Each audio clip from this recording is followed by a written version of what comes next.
Hi, I'm Alicia, and today I'm going to share how I met the love of my life.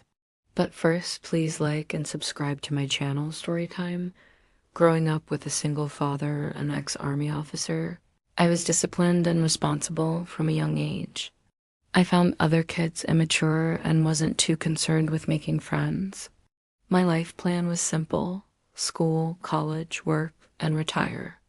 That was until I met Arthur, a transfer student from Greece. When I was 18, the first time I saw him, I was so distracted by his dreamy looks that I missed a ball in gym class, and it hit me in the face. He ran over, helped me, and later drove me home. We became friends, and over time, I realized I was falling for him. I decided to ask him out, but had no idea how. I turned to Storytime for help. The first step was to ignore him, but when he waved at me, I pretended I was busy thinking about global warming. The next step was to dress up like a diva, but I ended up being laughed at. That's when Arthur came to my rescue, telling me I looked better without the makeup. He admitted he liked me too, and we went on our first date.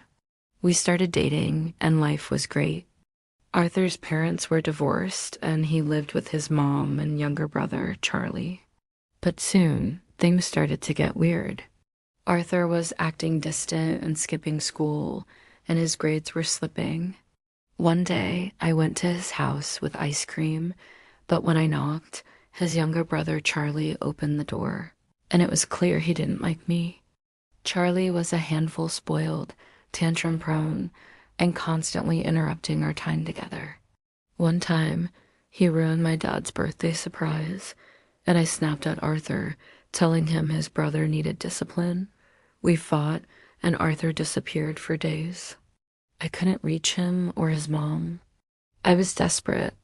After a week, I turned to the police, and we eventually found out Arthur had been in a coma after an accident. He'd gone hiking alone and hit his head. When I saw him in the hospital, Charlie was there too, worried sick. I promised him that no matter what, we would always stick together, and Charlie promised to be a better brother. Arthur woke up, and everything slowly started to get back to normal. Charlie and I became closer, and I realized that love isn't just about romance, it's about family, support, and sticking together through the tough times.